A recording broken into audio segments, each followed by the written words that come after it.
ಏನು ಪಾನ್ ಗುಟ್ಕಾನ ಕರ್ನಾಟಕದಲ್ಲಿ 1 ವರ್ಷದವರೆಗೆ ಬ್ಯಾನ್ ಮಾಡಿದಾರ. ಹಾಗಾದ್ರೆ ಇದನ್ನ ಯಾಕೆ ಬ್ಯಾನ್ ಮಾಡಿದ್ರು? ಇದರಿಂದ ಏನಾದ್ರೂ ಆರೋಗ್ಯಕ್ಕೆ ಹಾನಿಕರ ಆಗ್ತಿತ್ತಾ? ಇದು ಬಾಯಿ ಕ್ಯಾನ್ಸರ್ ಮತ್ತೆ ಗಂಟ್ಲು ಕ್ಯಾನ್ಸರ್ ನ ಕಾಸ್ ಮಾಡ್ತಿತ್ತು. ಅಂದ್ರೆ ಓರಲ್ ಮತ್ತೆ ಥ್ರೋಟ್ ಕ್ಯಾನ್ಸರ್ ನ ಕಾಸ್ ಮಾಡ್ತಾ ಇತ್ತು. ಅಷ್ಟೇ ಅಲ್ಲದೆ ಇದರಲ್ಲಿ ನಿಕೋಟಿನ್ ಅಂಶ ಅಂತ ಇತ್ತು. ಅದೇನ್ ಮಾಡ್ತಿತ್ತು, ಡಿಪೆಂಡೆನ್ಸಿ ಕ್ರಿಯೇಟ್ ಮಾಡ್ತಿತ್ತು. ಅಂದ್ರೆ ಎಷ್ಟೇ ಪಾನ್ ಗುಟ್ಕಾನ ಬಿಡ್ಬೇಕು ಅಂತ ಅನ್ಕೊಂಡಿದ್ರು ಬಿಡೋಕ್ ಆಗ್ತಿರ್ಲಿಲ್ಲ. ಅಷ್ಟೇ ಅಲ್ಲದೆ ಇದು ಹಾರ್ಟ್ ಸಮಸ್ಯೆಯನ್ನ ಕಾಸ್ ಮಾಡ್ತಾ ಇತ್ತು.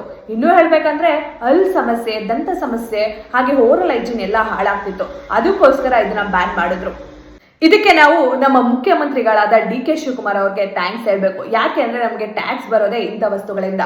ಸಿಗರೇಟ್ ಆಗಿರ್ಬೋದು, ಹಾಗೆ ಆಲ್ಕೋಹಾಲ್ ಆಗಿರ್ಬೋದು, ಈ ಪಾನ್ ಗುಡ್ಕಾ ಇದರಿಂದನೇ ಟ್ಯಾಕ್ಸ್ ಜಾಸ್ತಿ ಬರೋದು. ನಮ್ಮ ಸರ್ಕಾರ ನಡೀತಿರೋದು ಕೂಡ ಇದೇನೆ. ಅಷ್ಟೇ ಅಲ್ಲದೆ ಇದನ್ನೆಲ್ಲ ತಿಂದು ರೋಡಲ್ಲೇ ಉಗಿತಿದ್ರು, ಪರಿಸರನ ಹಾಳು ಮಾಡ್ತಿದ್ರು. ಅಷ್ಟೇ ಅಲ್ಲದೆ ನಮ್ಮ DK ಶಿವಕುಮಾರ್ ಅವರು ಇವಾಗ ಸ್ವಚ್ಛತೆಗೆ ತುಂಬಾನೇ ಇಂಪಾರ್ಟೆನ್ಸ್ ಕೊಡ್ತಿದ್ದಾರೆ. ಯಾಕೆ ಅಂದ್ರೆ ಬೆಂಗಳೂರಲ್ಲಿ ಯಾರೇ ಕಸ ರೋಡಲ್ಲಿ ಹಾಕಿದ್ರೆ ಅವ್ರಿಗೆ ಫೈನ್ ಹಾಕ್ಬೇಕು ಅಂತ ತಂದಿದ್ದು ನಮ್ಮ DK ಶಿವಕುಮಾರ್ ಅವರು. 1 ವರ್ಷದವರೆಗೂ ಗುಡ್ಕಾ ಪಾನ್ನ ನಮ್ಮ ಕರ್ನಾಟಕದಲ್ಲಿ ಬ್ಯಾನ್ ಮಾಡಿದ್ದಾರೆ. ತುಂಬಾನೇ ಖುಷಿ ಆಗ್ತಾ ಇದೆ ಈ ವಿಷಯ ಕೇಳಿ.